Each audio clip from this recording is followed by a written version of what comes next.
Good morning guys! Ayan po ang ating mga bagong paso. Ang cute niya guys. Oh. Ayan. Meron siyang 2, 4, 5. Ito ay alam nyo na. Ayan. Ayan. Ayan. Ayan. Ito kasi yung ating mga bagong new succulent na ililipat sa paso. Pipiliin ko yung malalaki. Dito ko ilalagay. Okay guys, samahan nyo ko. Maraming salamat. Ayan na guys, ito yung elephant. Ang cute niya guys, so mayroon na siyang laman sa loob. Para may butas yan guys, ito. Andito yan eh. Kaso tinanggal ko na. Hindi siya maaano ng tubig. Okay, ito yung ating ilalagay. Ang ganda oh. Ayan na guys, ito na siya. Oh, ganda nung ano oh. Super ganda. Ang daming ugat. Kailangan na talaga siyang palitan. Ayan, ang daming baby guys oh. Super. Ito guys, kailangan natin tanggalin yung mga dry na dahon. Yan, tanggalin natin yan. Si Mira. Ang kanyang pangalan.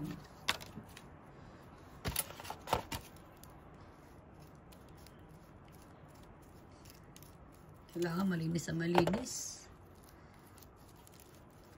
Baka may mga nagtatagong punggos dyan. Ako, delikado. Okay. Lagyan natin siya dito. Kulang. Kulang na kulang yung ano. Tingnan nyo oh. Kulang na kulang. Wait lang guys. Ayan guys, dinagdagan ko na siya. Puno na. Kailangan lang natin siyang maganyan. Tapos, lagyan natin dito. Ayan.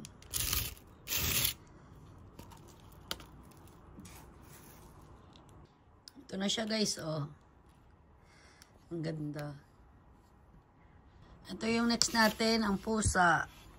Ang ganda rin niya, oh. Ayan, lalagyan din natin siya ng lupa. At ito yung ating gagamitin guys. Ang pangalan niya, munti ko na lang makalimutan. Ito. Si Fraba. Fraba, ganda na pangalan ah. Ganda niya guys oh. Laki. Ito na guys, bubuksan na natin siya. Ayan. Wow. Wow, laki ng ano. Ang ganda rin oh. Ayan. Ang daming ano nito, dry.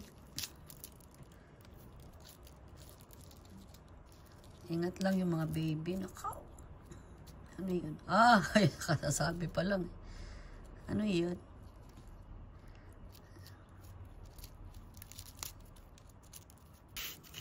Dito.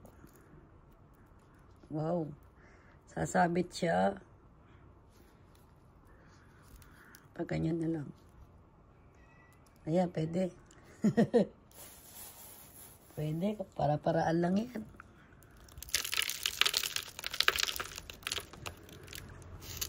Sasabit eh.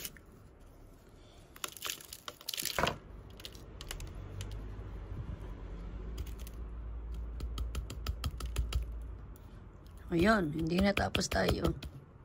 Oh, di ba ang ganda? Okay. Katapos na ulit.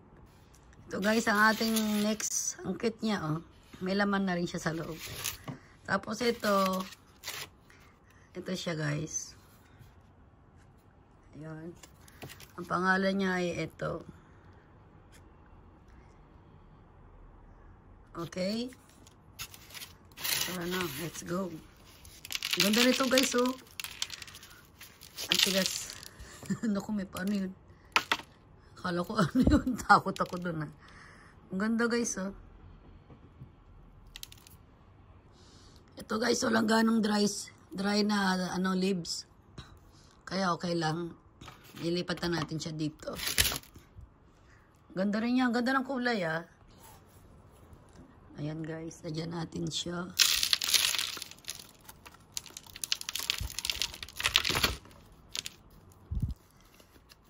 Ang hirap ilagay. Basta yun na yun. Okay.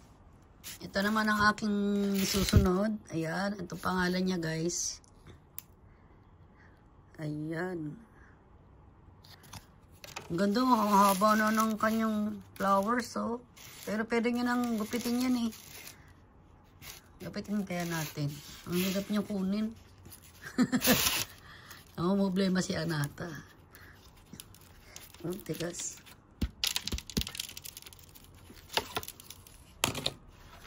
Wow. Ayan yung mga dry. Tanggalin niya yan.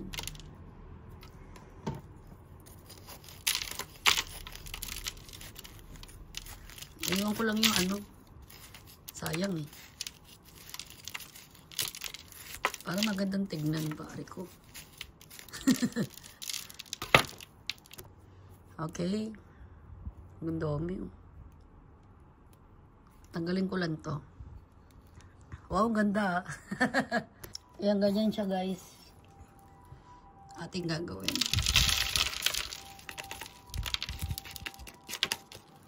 Diba? Yung bulaklak niya talagang dyan sa harapan. Para cute naman.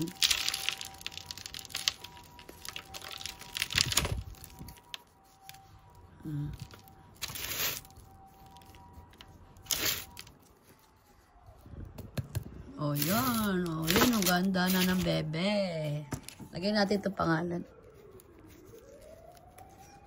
Ayun. O, diba? O, para siya nagpe-fishing. Ayan guys, pinag-iisipan ko kung anong ilalagay ko. Kung ito ba, o ito ba, o ito. Ito na lang. Pink din siya eh. Ganda rin ang kulay. Ito yung pangalan niya guys. Okay. Ganda na ano niya. May bulaklak din papalabas. Oh.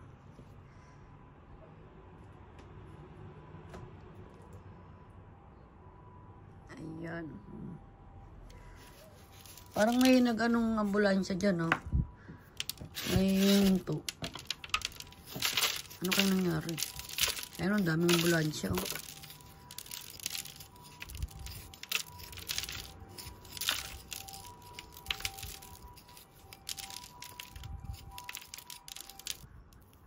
Ayun, ayun. Nakukurot ko yung ano, yung baby. Ayun, ayan, okay na yan. Okay, diba? Beautiful. Uurong niya ng konti para gumanda lalo. Diba? Ayan na siya, guys. Ang kanyang ating, eto. Natapos na natin siya. Ayan na, guys. Natapos na natin siya. Dito tayo sa iba. Sa ibang paso naman to, dami pa niya, no? 2, 4, 6, 8, 9. Siyam na peraso pa to. Ayan. Diba? Ito naman, 5. 5 lang ba yung nabili ko? Hindi ko na matandaan. Ayan na siya, guys. Naka-display na siya sa labas ng bahay. Ang ganda, oh. Huwag lang maano ng hangin, eh. Pero may bigat naman yan, guys. O, diba? Success. Ayun. Ang ganda ng ating mga nagawa. Ito, laki ng bulaklak. Okay, didiligan ko na lang siya. Didiligan na lang natin. Ito na yung ating mga succulent, guys. Pero yung kanina sa loob ng bahay, hindi pa yun tapos. Okay, inaayos ko ngayon yan. Aga akong nagising, alas 4. Para dyan, at meron pa tayong ito. Ganda rin. Okay, thank you for watching guys. Bye-bye.